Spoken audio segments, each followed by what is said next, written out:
No domingo passado, nós vimos 4 coisas sobre a igreja em Esmirna. Primeiro, focamos um pouco sobre o contexto da cidade em Esmirna. Segunda coisa, nós vimos que essa carta é a mais breve de todas. Terceiro, o foco está inteiramente em Jesus Cristo. E quarto, estabelecemos uma mensagem central diante de todos esses versículos. Diante desse momento é importante, mais uma vez, nós ouvirmos a mensagem central para aquilo que nós iremos expor logo mais. A mensagem central de todos esses versículos é esta: para sermos fiéis até a morte, o conhecimento de Jesus deve ser maior para nós do que a própria realidade da morte. Jesus é o primeiro e o último, o conquistador da morte, o doador da coroa da vida para aqueles que são fiéis até a morte. Jesus deve ser maior para nós do que a própria morte. Portanto, em nossa última pregação, nós focamos o versículo de número 8. Resumimos em uma palavra: Jesus é maior que a morte. Ele é o primeiro e o último, ou seja, Jesus não pode ser antecipado, ele durará para sempre. Jesus é soberano e eterno, ele tem controle sobre todas as coisas, e à vista disso, quando a igreja pensou no sofrimento, Jesus afirma que já tinha se antecipado. Eu vi todas as coisas, eu cheguei primeiro. Quando a igreja pensou no seu martírio, Cristo afirma: eu estava ali para suprir todas as suas necessidades. E ele faz isso através da expressão que esteve morto e tornou a viver. Essa expressão significa que Jesus ressuscitou, morreu, ele está à direita de Deus, governando todas as coisas. A morte não tem poder sobre Jesus. Ele é maior que a própria morte. Jesus entrou no território da morte e esvaziou completamente o poder da morte. Portanto, diante do contexto dessa igreja, essa realidade, eu sou o primeiro e o último, eu morri e tornei a viver, traria o total consolo para uma igreja que estava sofrendo. E a grande aplicação que nós vimos na pregação passada é que a morte não tem poder sobre nós. Aqui está a grande fonte do nosso encorajamento. Em Jesus, nós somos mais que vencedores. E depois que Jesus anuncia o seu grande poder sobre a morte, trazendo consolo para a igreja, Jesus agora passa a falar sobre 3 coisas que a igreja estava enfrentando. Nós vemos aqui mais uma vez Jesus se conectando conosco. Jesus possui uma comunhão profunda com as suas igrejas. Ele é o cabeça, ou seja, Jesus olha para todas as nossas necessidades. E o versículo 9 focam 3 coisas. Se você olhar para o texto, você irá observar: a tribulação desta igreja, em primeiro lugar. Segundo, a pobreza desta igreja. E terceiro, a calúnia que eles estavam sofrendo. Basicamente, o versículo 9 pode ser resumido em uma palavra: Jesus conhece o nosso sofrimento. Jesus conhece o nosso sofrimento. E João mais uma vez começa com a expressão no versículo de número 9 que nós já vimos para a igreja em Éfeso: conheço. Mas perceba que Jesus não somente conhece a tribulação, ele conhece a pobreza e as calúnias. Jesus está conosco em todos os sentidos. Não há uma parcela da presença de Deus em algo que passamos, mas Jesus está conosco em todas as coisas. Em cada detalhe da nossa vida, Jesus fala para essa igreja e Jesus fala para nós: eu conheço. Eu conheço a tua tribulação, eu conheço a tua pobreza e eu conheço as suas calúnias. Ou seja, nada escapa dos olhos de Jesus. Em tudo ele está presente. Portanto, não há mais nada aqui, meus irmãos, o que poderia ser mais consolador para aquela igreja do que isso, diante da tribulação, da sua pobreza, mediante a perseguição que ela estava enfrentando, mas também as calúnias dos falsos judeus naquele contexto. Jesus fala: eu conheço cada coisa, cada detalhe, tudo que vocês estão enfrentando, eu conheço. Ou seja, Jesus está conectado conosco em todas as nossas necessidades. Em tudo que enfrentamos, nós temos a palavra de Jesus ao nosso coração, ao nosso contexto de vida, eu conheço. Portanto, o que nós podemos aprender com essa tribulação, com essa pobreza e com essas calúnias? Primeira coisa, aprendemos que Jesus conhece a nossa tribulação. Essa é a primeira verdade. Aprendemos que Jesus conhece a nossa tribulação. Verso 9, conheço a tua tribulação. Os crentes que ali moravam, em Esmirna, estavam enfrentando vários tipos de perseguição. E a palavra tribulação denota exatamente isso. A palavra tribulação significa uma pressão esmagadora. A ideia é de um aperto, um sufoco.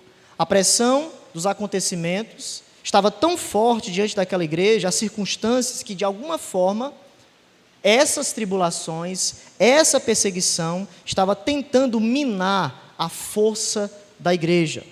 E nós sabemos exatamente, como nós vimos na pregação passada, essa cidade aos pés de Roma era uma cidade profundamente dedicada à adoração a César, celebrava tudo o que viesse de Roma, e durante o reinado de Domiciano, 95, 90 depois de Cristo, nós vemos, por exemplo, que os sacrifícios anuais a César eram obrigatórios. Todas as pessoas precisavam adorar o imperador. Recusar-se a oferecê-los era uma ofensa capital. E nos diz a história que o simples ato de deixar de dizer as palavras César é Senhor, quando solicitado, poderia custar a vida de um crente. Por isso que naquele contexto, aquela igreja estava enfrentando uma grande perseguição, pois a igreja dizia que Jesus era o Senhor, não César, mas apenas o único, Jesus Cristo é o Senhor. Eles não se dobravam a outros senhores, apenas Jesus era o Senhor de suas vidas. Mas também, diante dessa adoração ao imperador, Esmirna estava inundada pelo paganismo. Eles fastidiosamente adoravam vários deuses, templos, festivais, rituais pagãos de todos os tipos dominavam a vida social daquela cidade, e os cristãos evitavam tudo isso. Não era fácil viver no contexto da igreja em Esmirna. Eles estavam enfrentando perseguição em todos os sentidos, ou seja, a igreja estava fora de sincronia com a cultura daquela época. Eles estavam contra a cultura daquela época. E quando nós olhamos todo o contexto desta igreja, nós vemos que a tribulação desses irmãos era algo bastante doloroso. É por isso que a palavra tribulação significa um aperto, um sufoco. Por quê? Porque a igreja não estava se dobrando àquela cultura contra Deus, mas a igreja estava contra a cultura, e por isso a tribulação daqueles irmãos era algo completamente doloroso, cansativo. Mas por que as tribulações no contexto dessa igreja, e muitas vezes quando nos vêm essas provações, é algo tão cansativo, é algo tão doloroso? Porque a tribulação vai corroendo a nossa alegria. A tribulação tira o fôlego da nossa perseverança. E parece que as coisas só pioram à medida que a tribulação ou o sofrimento aumenta. Mas diante disso, não esqueça, Jesus fala para a igreja: eu conheço a vossa tribulação. Apesar de um dos efeitos mais desanimadores do sofrimento é a solidão. Parece que ninguém está perto de nós. Parece que nós estamos sozinhos. Mas diante dos nossos sofrimentos em Cristo, nós precisamos levar esta frase ou esta palavra em nossos corações: eu conheço o teu sofrimento. Meus irmãos, Jesus está dizendo para aquela igreja que o nosso sofrimento em Cristo é enobrecido com as palavras de Jesus. Há uma conexão soberana, há uma conexão espiritual aos nossos sofrimentos. Não estamos sozinhos. Então vale a pena sofrer em prol do nome de Jesus. Apesar de ser algo muito difícil, muito cansativo, muito doloroso, é algo consolador, Por quê? Porque Jesus está conosco.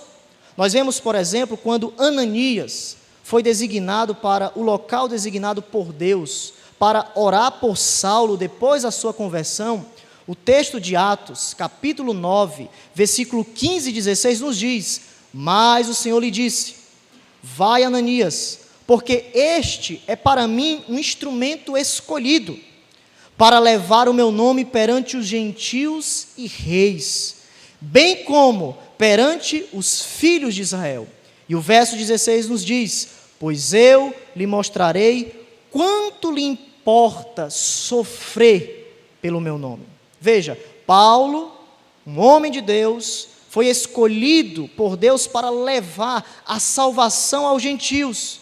Mas Deus fala para Ananias: ele deve saber que nessa pregação, que traz alegria quando os pecadores se convertem, nessa pregação está embutida o meu sofrimento. No sofrimento ou na pregação do apóstolo Paulo, eu estou presente, eu lhe mostrarei quanto lhe importa sofrer pelo meu nome. Isso é muito interessante, porque aquele que infligiu sofrimentos aos outros que criam em Jesus, agora receberá esta perseguição como porta-voz do Salvador Jesus Cristo. Ele perseguiu, agora ele está pregando sobre Jesus, e agora ele sofrerá por amor a Jesus. Então, apesar de o sofrimento em Jesus trazer o efeito, muitas vezes, ou resultado da solidão, diante desse cenário, do contexto da igreja em Esmirna, nós aprendemos que Jesus está presente. É a primeira coisa que nós precisamos lembrar, mediante ao sofrimento das nossas vidas, em prol do nosso amor por Cristo. Jesus está presente. É a primeira aplicação que nós vemos desse texto, quando nós olhamos para o contexto de grande sofrimento que essa igreja estava enfrentando. A nossa tribulação, o nosso sofrimento é assistido por Cristo. Cristo está presente. Cristo está vendo cada dor, cada choro, cada lágrima, cada pensamento que nós estamos enfrentando, porque Ele conhece as nossas tribulações. Muitas vezes o mundo ou as pessoas que estão diante de nós não conhecem as nossas tribulações. É só você olhar para os amigos de Jó. Os amigos de Jó olharam para ele e disseram: você está em pecado.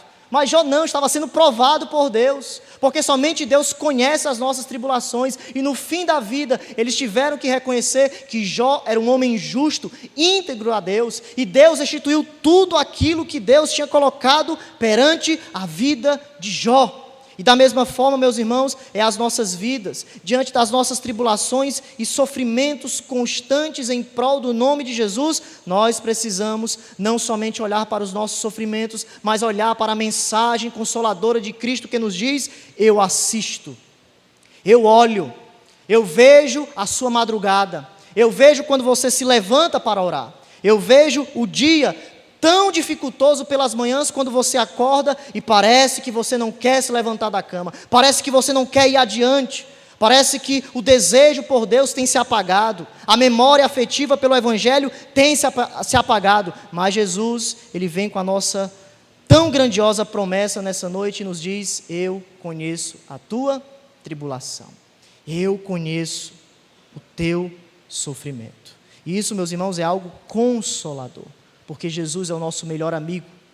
Ele conhece tudo o que nós estamos passando. Tudo está diante de Jesus, e Ele consola a igreja em Esmirna diante dessa mensagem: eu conheço a tua tribulação. Primeira coisa, sofrimento em Cristo significa que nós não estamos perdidos. Sofrimento em Cristo significa que Deus está nos transformando, nos moldando segundo a imagem do seu Filho, o próprio Senhor e Salvador Jesus Cristo. Primeira verdade é essa: Jesus conhece a nossa tribulação. Segundo, ou a segunda coisa, é que Jesus conhece a nossa pobreza.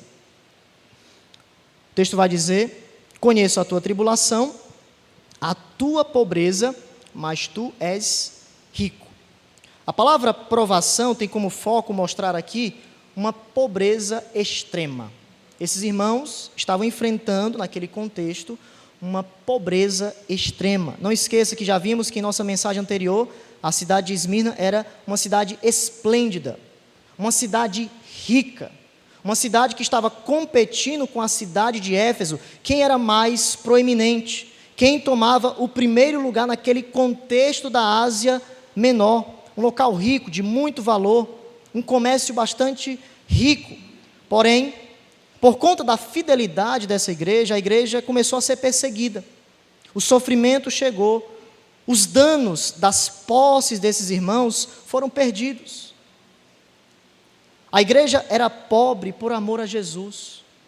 A tribulação resultou na oposição de pessoas influentes na cidade de Esmirna, nos judeus naquele contexto, nas pessoas mais influentes daquele contexto, naquele período, e por isso eles foram perseguidos. Por quê? Porque eles não se dobraram ao culto ao imperador, eles não se dobraram a César, mas apenas a Jesus Cristo. Nós temos um exemplo muito nítido nisso, quando nós lemos Hebreus. Hebreus capítulo 10, versículo 34, nos fala algo muito semelhante, de alguns irmãos que também estavam sofrendo perseguição, por amor a Jesus, ao ponto de seus bens serem expoliados. O texto nos diz em Hebreus 10, 34 o seguinte: porque vocês não apenas se compadeceram dos encarcerados, mas também aceitaram com alegria. Isso é muito interessante. Vocês aceitaram com alegria a expoliação dos seus bens, porque eles tinham alegria, porque eles estavam sofrendo em prol de Jesus Cristo, porque sabiam que tinham um patrimônio superior e durável. Esses irmãos estavam sendo encarcerados por causa da sua fé, ao passo que outros haviam sofrido o confisco de seus bens. Então veja, a pobreza da igreja de Esmirna estava relacionada intimamente à perseguição. Por causa da sua lealdade a Cristo, muitos membros foram marginalizados, perderam seus empregos, alguns foram presos e outros chegaram ao martírio. Logo, meus irmãos, nós vemos aqui algo muito importante: os valores da fé dos crentes entraram em conflito com os valores pagãos daquela cidade. A pequena igreja enfrentava oposição das estruturas de poder do império, ao ponto de não ter nenhum recurso financeiro. Tudo foi tomado e a igreja se encontrava diante de uma pobreza extrema. A igreja estava pobre, mas nós temos agora mais uma vez a voz consoladora de Cristo. Eu conheço a sua tribulação, mas eu conheço a vossa pobreza. Quando Jesus nos diz, eu conheço a vossa pobreza, significa que o verdadeiro Senhor, o Senhor dos senhores, o verdadeiro Rei, não César, Jesus Cristo, o soberano, aquele que é o mais rico da nossa vida, está conosco. Vocês perderam seus bens, mas vocês têm tudo, porque vocês estão submetidos aos meus pés. Vocês estão se dobrando e as suas necessidades estão sendo contempladas. Jesus diz, vocês não são pobres, vocês são ricos. Nós temos aqui o grande ou santo paradoxo. Enquanto nós estamos sofrendo por amor a Jesus, nós estamos ganhando. Enquanto nós estamos morrendo em prol de Jesus, nós estamos sendo fortalecidos.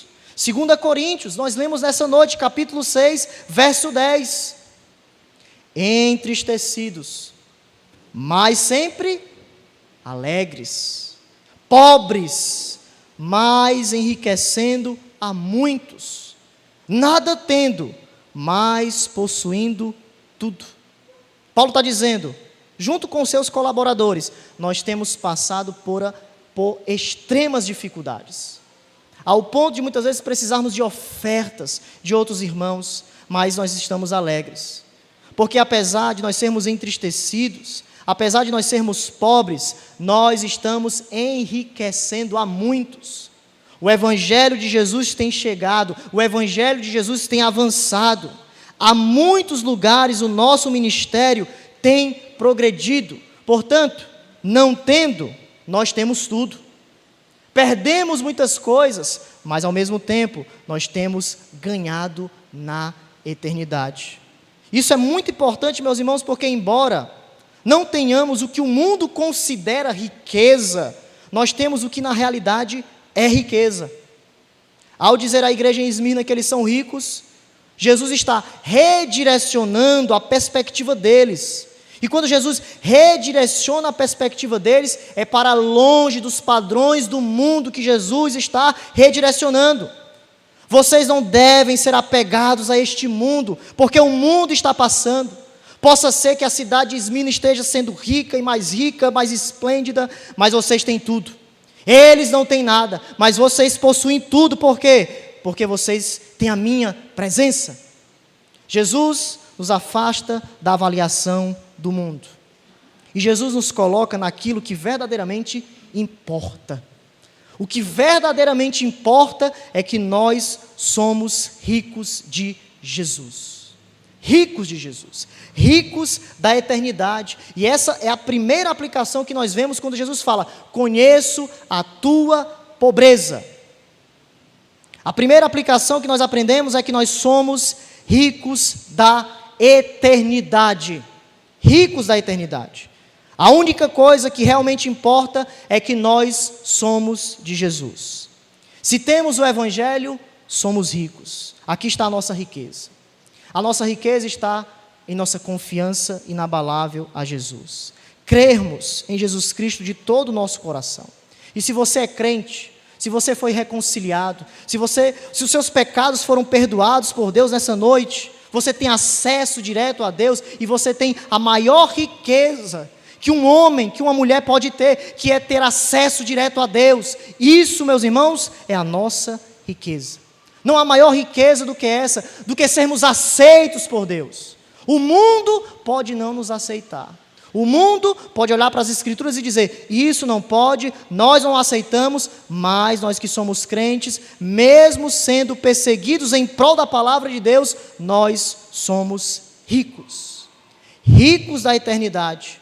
Como o Evangelho de Mateus, capítulo 6, versículo 19 e 20 vai nos dizer: não acumulem tesouros sobre a terra, onde as traças e a ferrugem corroem,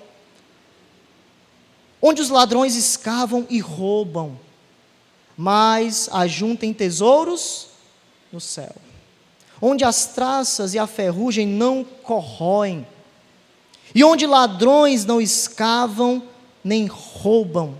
Veja a perspectiva do crente, mesmo diante das suas finanças. Jesus também estava falando aqui das finanças, não somente dessa questão espiritual, de nós sermos ou percebermos as nossas escolhas que nos levam à eternidade, mas tudo o que fazemos deve ter uma realidade celestial, porque a nossa cosmovisão é celestial. Não acumulem tesouros sobre a terra, porque isso vai passar, a ferrugem vai chegar, os ladrões podem roubar, mas o que é que a gente deve fazer? Ajuntar tesouros no céu. Investimos nas mansões celestiais, investirmos nos missionários, investirmos na obra de Deus, porque enquanto nós fazemos isso, nós estamos ajuntando tesouros no céu. A nossa recompensa, o nosso galardão, a obra de Deus, ou os céus de alguma forma estão sendo impactados por aquilo que nós estamos fazendo hoje. Ajuntem tesouros no céu, ou seja, vocês devem fazer escolhas, terem a cosmovisão que tudo que vocês fazem agora deve levar à eternidade. A eternidade. Escolhas que reservam uma recompensa no futuro. Uma recompensa que nos aguarda no futuro. Ou seja, isso é riqueza da eternidade. Mas muito interessante também, os irmãos observarem Efésios capítulo 3. Esse texto é muito interessante. Efésios capítulo de número 3. Nós temos lido alguns textos, mas nesse texto vamos abrir as Escrituras para nós vermos a palavra de Deus, essa riqueza do Senhor em nossas vidas. Efésios capítulo de número 3. O verso de número 8. Efésios 3, verso de número 8, nos diz o seguinte: a mim, o menor de todos os santos. Isso é muito interessante. Paulo, de maneira bastante agudamente, a sua consciência aqui sendo colocada diante de nós da sua indignidade. Por que eu sou o menor de todos os santos? Porque eu persegui a igreja. A mim, o menor de todos os santos. Aqui não era uma humildade, não. Paulo tinha uma consciência da sua pecaminosidade. Eu persegui a igreja de Deus, eu sou o menor de todos os santos. Eu fui escolhido fora do templo, apóstolo dos gentios, o pior dos pecadores. Foi dada esta graça de pregar aos gentios o evangelho das insondáveis riquezas de Cristo. Veja, eu sou o menor, mas eu recebi a graça transbordante de Deus usar alguém como eu, o pior dos pecadores, aquele que perseguia a igreja com todas as forças. Deus achou graça em minha vida de me levantar para pregar o evangelho. E ele fala: pregar as insondáveis riquezas de Cristo. Paulo valorizou a eternidade. Paulo valorizou de todas as suas forças, não os padrões do mundo, mas os padrões da eternidade. E nós devemos fazer a mesma coisa.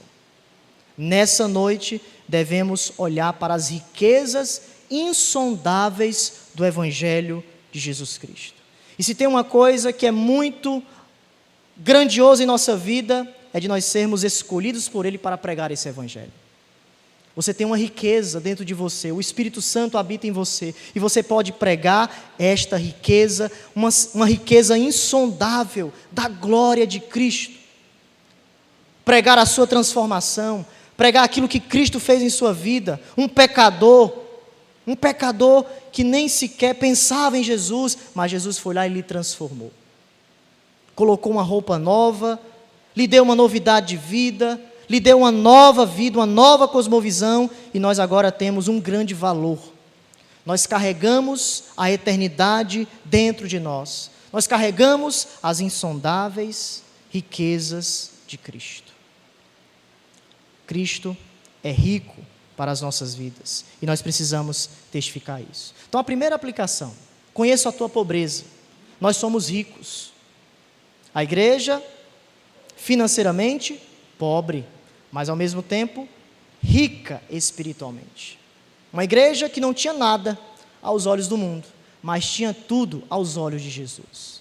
É tanto que não recebe nenhuma crítica de Jesus, recebe só elogios. Por quê? Porque era uma igreja fiel, fiel até a morte. Outra aplicação: como nós temos medido a nossa situação econômica? Conheço a tua pobreza, você é rico. Jesus nos ensina aqui a nós medirmos a nossa situação econômica. Quem sabe nessa noite você pense no tipo de celular que você tem, nos bens materiais que você possui, no valor da sua renda mensal, no seu entretenimento. Quem nunca teve uma inveja santa ao olharmos para o Instagram, né, e vermos aquela viagem abençoada, não é isso? Ah, como eu queria estar ali, ó. Porém, meus irmãos, nem sempre aquilo que é rico aos nossos olhos é sinônimo de espiritualidade.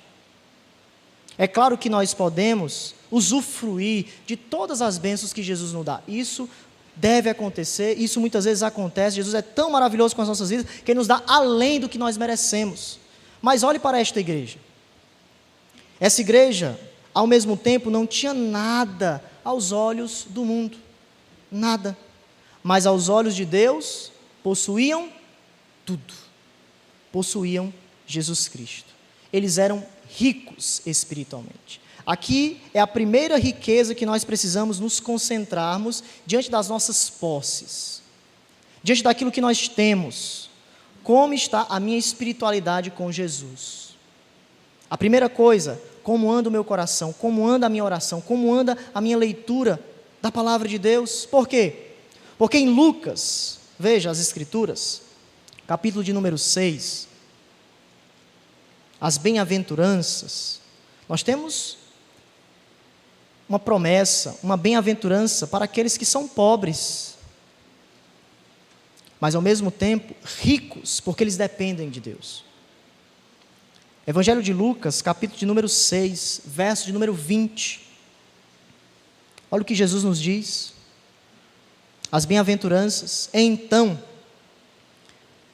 olhando para os seus discípulos, preste atenção, olhando para os seus discípulos, a perspectiva de Cristo, ele olhou para os seus discípulos, ele olhou para aqueles que o seguiam, e ele vai dizer o seguinte: aqueles que me seguem, eu vou agora pronunciar as bem-aventuranças dos meus filhos, ou daquelas pessoas que seguem a Deus. Olhando para os seus discípulos, Jesus lhes disse: bem-aventurado são vocês, os pobres, porque o reino de Deus é de vocês. Jesus não está dizendo que a pobreza em si é um estado de felicidade ou bênção, mas a perspectiva de Jesus aqui é que a pobreza nos traz a bênção de que, apesar de estarmos mal financeiramente, contexto de Esmirna, perseguição, eles estavam dependendo mais do Senhor. Eles estavam abraçando mais a cruz de Cristo, e por isso eles eram bem-aventurados. O reino é de vocês. Porque enquanto, ou mais e mais que a perseguição chega, a pobreza está sendo algo bastante evidente, mais e mais vocês estão se apegando a Jesus. Quanto mais o sofrimento batia na porta da igreja em Esmirna, mais e mais a igreja recorria a Jesus, mais e mais a igreja dependia somente de Jesus Cristo. É aqui onde está a nossa riqueza. A nossa riqueza está simplesmente confiarmos em Deus. Porque quando a provação vem, parece que nós não confiamos mais em Jesus. Mas aqui, meus irmãos, preste bastante atenção. A pobreza ligado à bem-aventurança, por quê? Porque a perspectiva correta, a perspectiva de que eu preciso confiar em todas as circunstâncias somente a Jesus Cristo, somente nele. Por isso vocês são bem-aventurados. E a promessa é que o reino de Deus é de vocês. Nós temos o reino de Deus. 1 Coríntios, capítulo de número 3, outro texto também muito importante.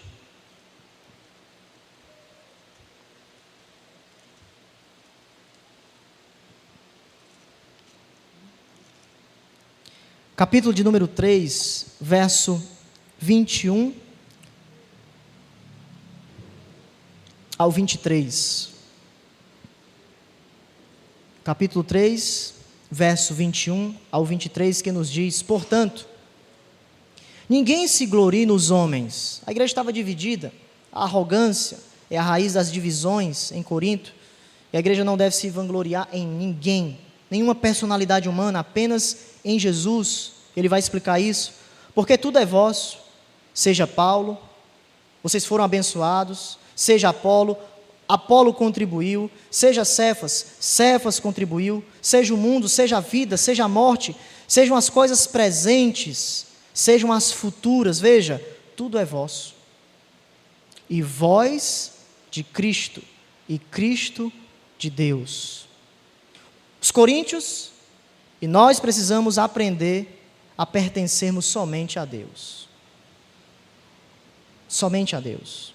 Não importa o que estamos enfrentando. Em última análise, Deus deve ser a pessoa mais importante da nossa vida. Em última análise, é Deus. Somente Deus. Nos apegarmos somente a Deus. Se você se apegar ao homem, você vai se frustrar. Se você olhar para os pecados da igreja, você vai se frustrar. Você precisa olhar somente para Cristo. Tudo é vosso. E vós de Cristo, Cristo de Deus. Olhem somente para Deus.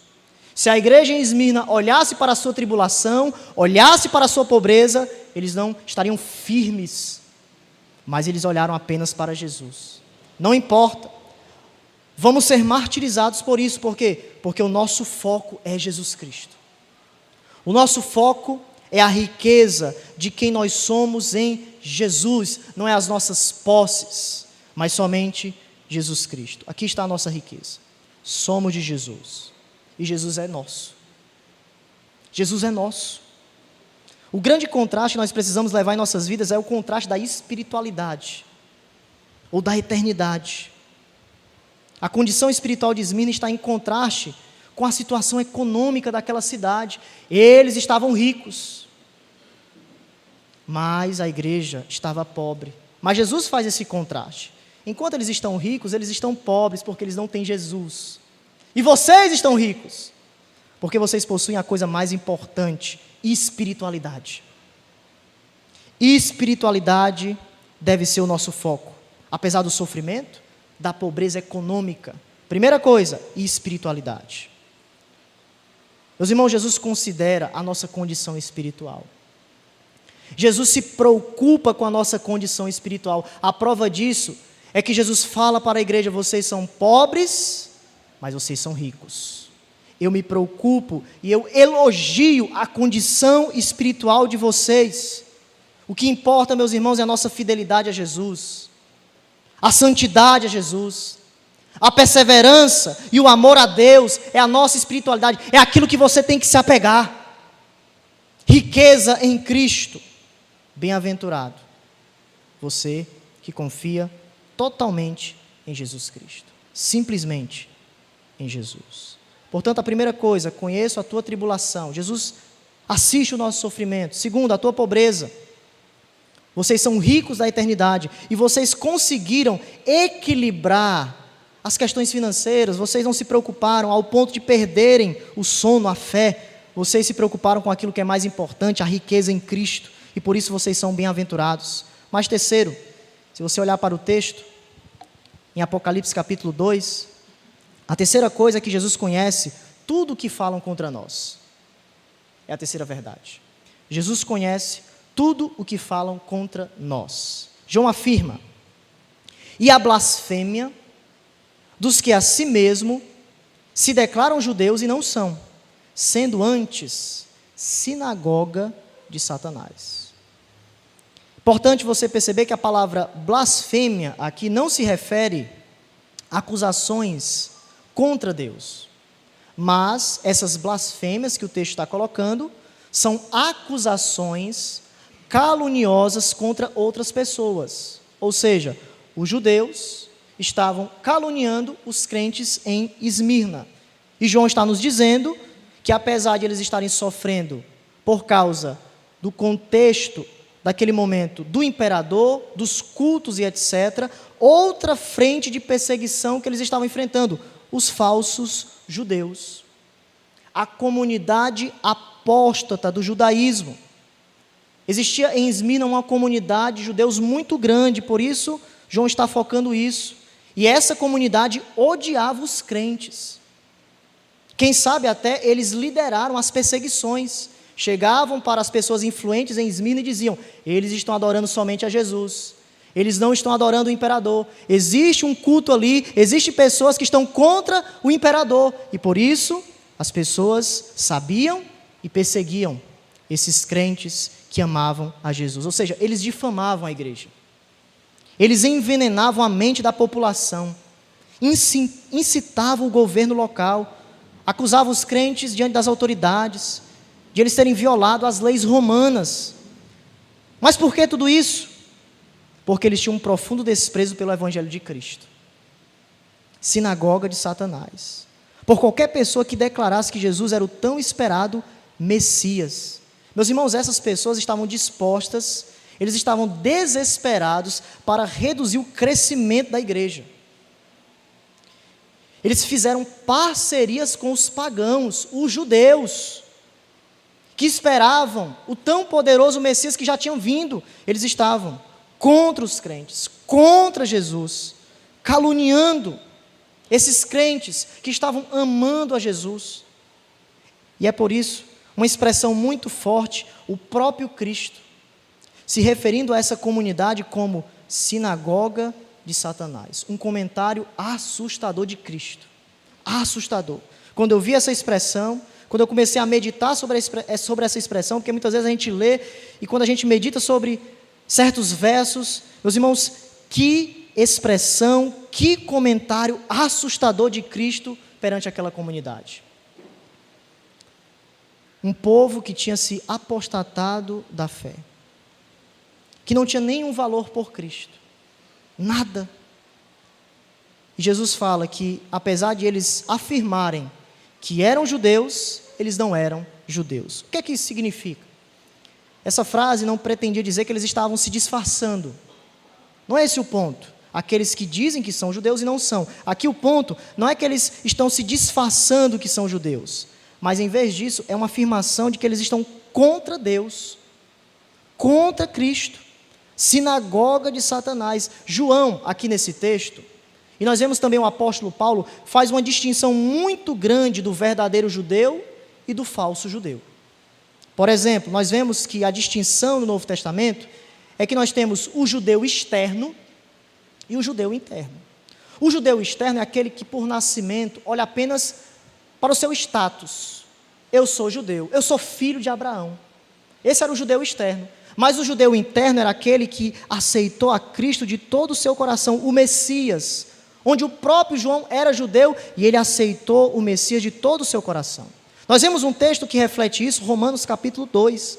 Veja, Romanos capítulo 2, o judeu externo, mas o judeu interno. Temos essa distinção no Novo Testamento. Nem todo aquele que dizia que era judeu, de fato era judeu, porque um judeu é aquele que é interiormente, espiritualmente, aquele que de fato aceita a Cristo, o Messias que eles tanto esperavam. Capítulo de número 2, verso de número 28 e 29. Olha o que o apóstolo Paulo nos diz.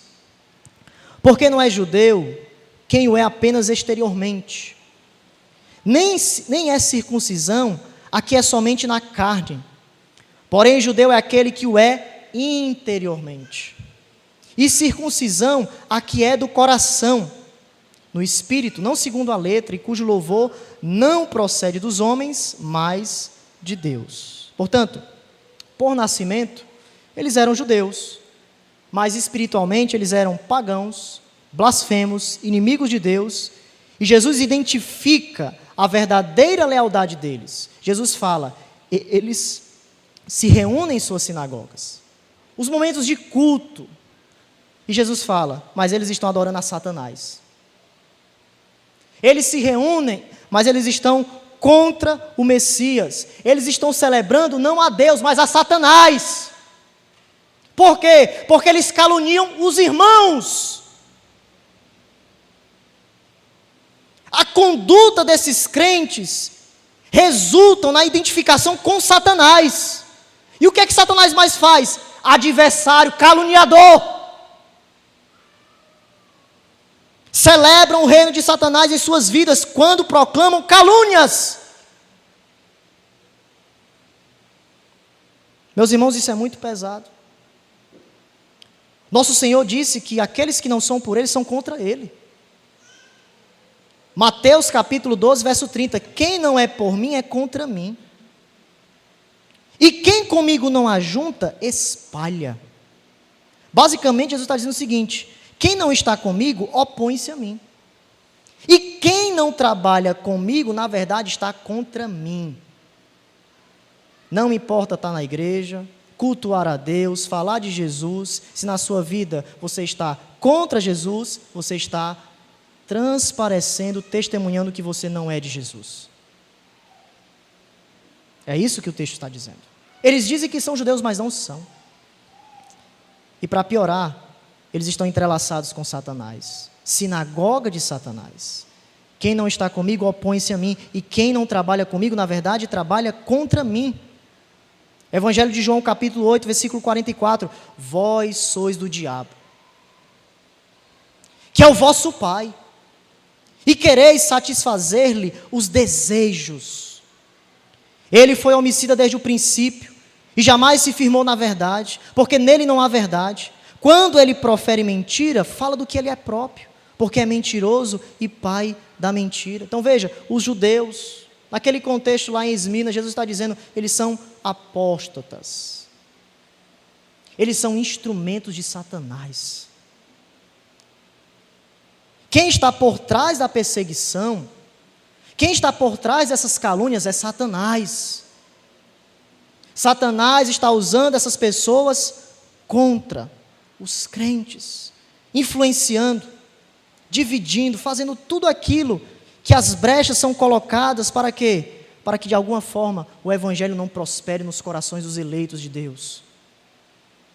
Mas Jesus nos diz, eu conheço, não somente a tribulação, não somente a pobreza, eu conheço as calúnias. Eu conheço tudo o que os meus oponentes falam. Meus irmãos, nós precisamos olhar para esse texto, olhar para a nossa vida e percebermos que é algo muito sério aquilo que nós temos pensado, vivido e falado. E nós temos aprendido na nossa escola bíblica dominical que João, ele coloca-nos diante dessa cosmovisão dualística. Ou você é luz, ou você é trevas. Ou você está na verdade, ou você está na mentira. Ou você está em Cristo, ou você está em Satanás. Não tem neutralidade. Não tem como nós fugirmos dessa cosmovisão dualística, onde a humanidade está separada em dois grupos. Ou você é de Jesus, ou você é de Satanás. E já que nós somos de Jesus, precisamos levar o nome de Jesus. Como nos diz o cântico, nome precioso, leva tu contigo o nome de Jesus o Salvador. Este nome dá consolo, seja no lugar que for, não somente no culto, onde você for, você precisa levar o nome de Jesus. E, infelizmente, esses judeus não eram dignos do nome de judeus. Por quê? Porque eles tinham se apostatado. Sinagoga de Satanás. O acusador, o caluniador, estava influenciando essas pessoas para perverterem de alguma forma ou neutralizar a fé desses irmãos. Então não esqueça, olhe para as suas obras. O que as suas obras testificam? As suas obras testificam de quem você é. Por isso, olhe para a sua vida nessa noite. Olhe para o que você tem pensado, sentido. Olhe para a sua língua. O que você tem falado, o que você tem meditado, no trabalho, o que você tem conversado. Nós precisamos perceber que Jesus, Ele conhece as nossas palavras. Jesus conhece. E Jesus nos ensina aqui que não importa as calúnias que temos recebido, o que importa é quem nós somos em Jesus. Meus irmãos, em Esmirna, não esqueçam, não importa as calúnias que vocês têm recebido, há consolo, Jesus conhece, Jesus sabe, e bem-aventurados são todos aqueles que são perseguidos em prol do nome de Cristo. Mateus capítulo 5, capítulo 5, verso 11 e 12. Bem-aventurados são vocês quando por minha causa os insultarem e os perseguirem, e mentindo disserem todo o mal contra vocês. Alegrem-se, exultem, porque é grande a sua recompensa nos céus, pois assim perseguiram os profetas que viveram antes de vocês. Então nós que somos crentes, que estamos testificando de Cristo, nós não devemos estar preocupados com as calúnias. Nós devemos estar preocupados com aquilo que Cristo quer para nós. Cristo vai cuidar de cada detalhe. Cada palavra torpe que sai da nossa boca, Cristo vai colocar tudo diante da sua santidade. E Ele vai cuidar de cada detalhe. Todas as coisas, naquele grande dia, serão testificados. Mas nós precisamos olhar para esse texto e percebermos onde se encontra a nossa vida. Precisamos olhar para esse texto e, meus irmãos, olharmos de fato para o nosso coração, onde nós estamos. Testificando da luz ou testificando do mal? Testificando da verdade ou testificando da mentira? Testificando da unidade ou testificando da divisão? Nós precisamos olhar para esse texto e percebermos, aqueles que são bem-aventurados são aqueles que andam com Jesus. É muito forte, mas João está nos ensinando isso. E nós concluímos como nós começamos. Jesus conhece o nosso sofrimento. A grande aplicação que aprendemos nessa noite é que no final devemos olhar para a onisciência de Jesus. É a grande fonte de consolo e conforto. Uma de nossas maiores necessidades na adversidade é ter alguém com quem compartilhar. Desejamos aliviar o nosso fardo com alguém. Pois bem, Jesus diz: eu conheço as tuas aflições. Eu conheço a tua pobreza. Eu conheço as tuas calúnias. Eu estou contigo. Eu sou o teu melhor amigo. Jesus Cristo é o maior confidente que existe. Não esqueça disso. Jesus é o maior confidente que existe. Nenhum amigo ou confidente podem nos trazer a paz e o alívio que Jesus, somente Ele, pode nos trazer. Ele anda entre os candelabros e o seu conhecimento é real. Ele está perante nós nessa noite e Ele conhece tudo aquilo que nós temos enfrentado. Que Deus nos abençoe nessa palavra.